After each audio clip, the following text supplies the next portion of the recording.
आवे के लिए हाथ में माला पकड़ ली है, बाकी कोई काम नहीं करती। अरे कैसी बात कर रहे हैं? अब तो बहू आ गई है, अब तो मेरी बेइज्जती करना बंद कर दीजिए। जैसे तैसे मेरी तो जिंदगी कट गई गालियां खा खा कर। अरे उस बेचारी को तो छोड़ दीजिए। तभी बेटे की जोर जोर से चिल्लाने की आवाज आती है। कहा था ना तुमसे रिजाइन कर दो, क्यों नहीं किया? और ये पर्स लटका कर कहाँ निकली? चलो कमरे में काम करो घर का। बहू बेटी की लड़ाई सुनकर सास ससुर बाहर आ जाते हैं। सामने खड़ी होती है नई नवेली बहू रीमा। देख लीजिए माँ जी, शादी से पहले तो मेरे माँ पापा के सामने कहा था कि शादी के बाद नौकरी करने देंगे, लेकिन अब क्या कह रहे हैं? तो तुम माँ जी को क्यों बोल रही है बहू? अब उसका मन रहा होगा, अब नहीं है। पर पिताजी, उसके मन से मेरा करियर तो नहीं चल सकता ना। ससुर को बहू की बात पर गुस्सा आ जाता है। वो बेटी की तरफ देखता है। पापा से जबान लड़ाती है, रुक। ये बोलकर वो पत्नी को खींचकर कमरे में ले जाता है और बंद कर देता है। ये सब देखकर सास दुखी हो जाती है। पति के जाने के बाद सास बेटी से कहती है, देख बेटा, अब जमाना कुछ और है। तेरे पिता ने घर में औरतों की कद्र नहीं की, लेकिन तू ऐसा ना बन। शहर की समझदार पढ़ी लिखी लड़की से शादी की है तूने, उसका ख्याल रखा कर, तमीज से पेश आया कर। जा, बहू को कमरे से बाहर ले आ। लेकिन बेटा नहीं मानता और बहू कमरे में सारा दिन बंद रहती है। शाम को बेटा बाहर जाता है कि सास चाय और बिस्कुट लेकर बहू के कमरे में जाती है। बहू बेटा ये ले, चाय पी ले। रो रो कर कैसी शक्ल बना ली है बेटा। माँ जी, ये कैसे लोग हैं? आप कैसे मैनेज कर रही हैं? ऐसे थोड़ी ना होता है माँ जी। घर की औरतों को तो पिताजी और ये इंसान समझते ही नहीं।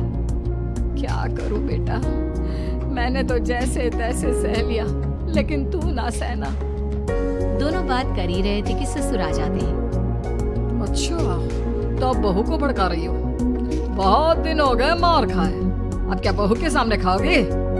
जाओ यहाँ से, और जरूरत नहीं है ज्यादा इस लड़की को सर पर चढ़ाने की, समझी? बहू को ससुर की बात पर गुस्सा आ जाता है, लेकिन वो कुछ नहीं कहती।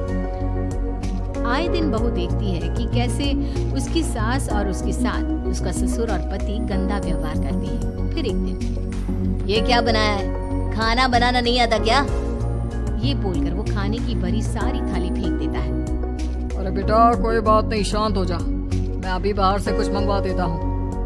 हाँ पापा, ऑर्डर करिए। ऐसे खाने से तो पेट भरने से रहा।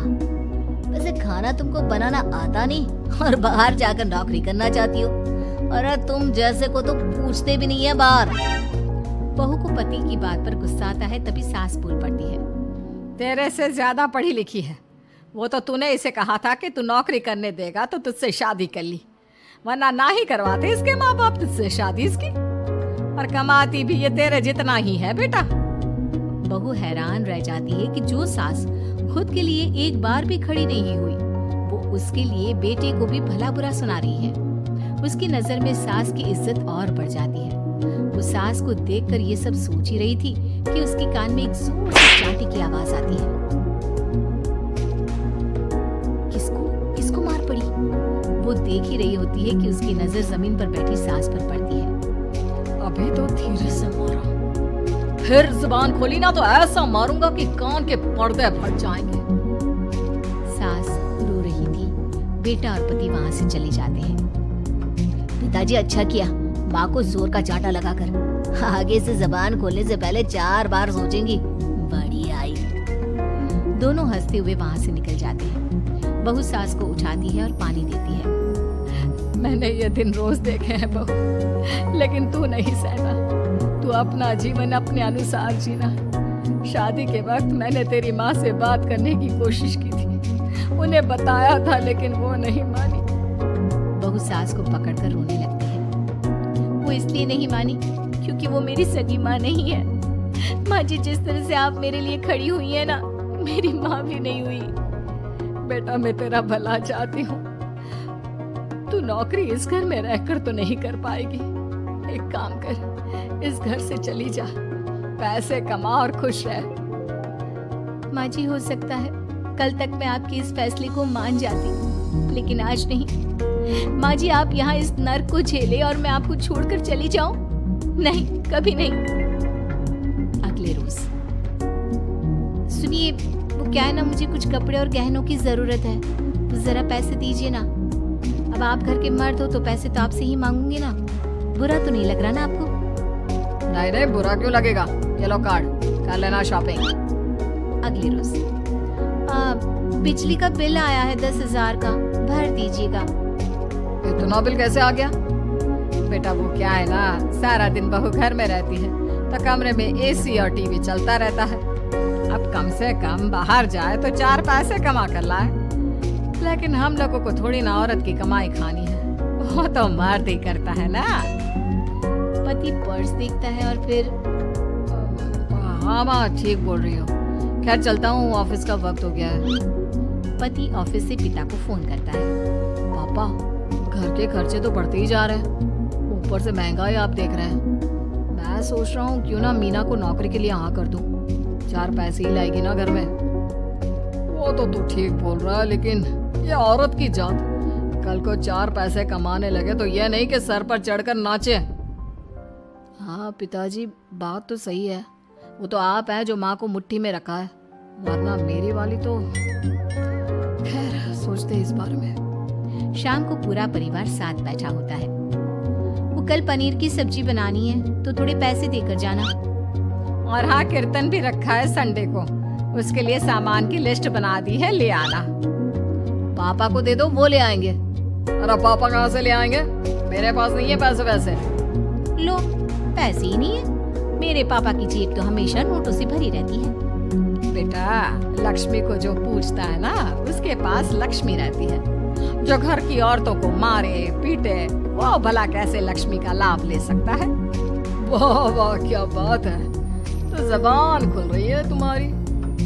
लगता है भूल गई पुरानी मार और डांट क्या?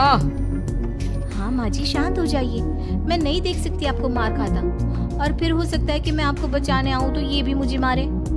ठीक है बहू, मैं कुछ नहीं कहती, तू ये लिस्ट बस दे दे, मैं चलिए आराम करने। फिर अगले रोज, सुनिए जी, वो मायके जाना है। वो क्या है ना, शादी के बाद से गई नहीं, तो ट्रेन की टिकट बुक करवा देना। तो मैं भी तो साथ जाऊंगा ना तुम्हारे।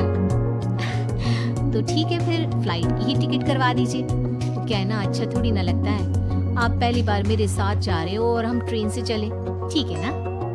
पति ऑफिस जाता है, जहाँ उसका दोस्त कहता है, अरे क्या हो गया यार, परेशान सा दिख रहा है। तेरी तो नई नई शादी हुई है, भाभी परेशान कर रही है क्या? अरे नहीं यार, तू तो जानता है थोड़ी सी कमाई में घर चलाना मुश्किल हो रहा है। तू कैसे मैनेज करता है यार? कैसे क्या यार, तू जानता है ना मेरी बीवी रिया को, वो टीचर है, फिर घर में ट्यूशन करती है, साथ में बच्चे भी पढ़ लेते हैं।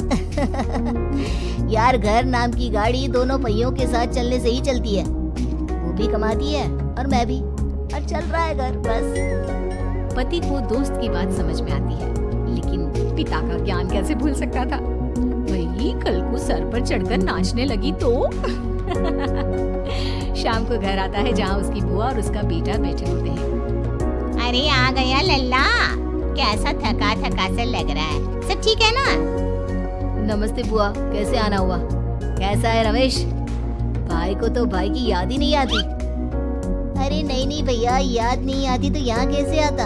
ये लीजिए मेरी शादी का कार्ड, जरूर आना। पति कार्ड खोलता है। डॉक्टर रश्मि, अरे वाह, तेरी होने वाली बीवी डॉक्टर है। और क्या भैया, आपकी बीवी इंजीनियर तो मेरी डॉक्टर। तभी वहाँ सास आ जाती है। अरे जब घर में ही बिठाना है बेचारी को, तो काहे का इंजीनियर है, तो काम वाली ही, घर का काम करती है और आराम। इतनी पढ़ी लिखी लड़की को घर पर क्यों बिठा रखा है? अरे बहू कहीं झोला छाप डिग्री तो नहीं लेकर आई है?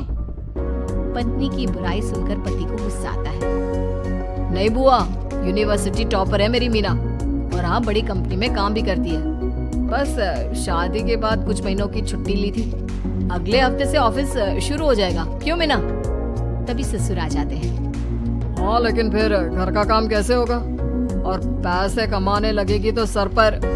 पिता की बात पूरी नहीं हुई कि बेटा, सर पर चढ़ने का हक है उसका पापा, पत्नी है वो मेरी, यानी मेरे घर की रानी, और रानियां तो सर का ताज होती है। क्यों मीना?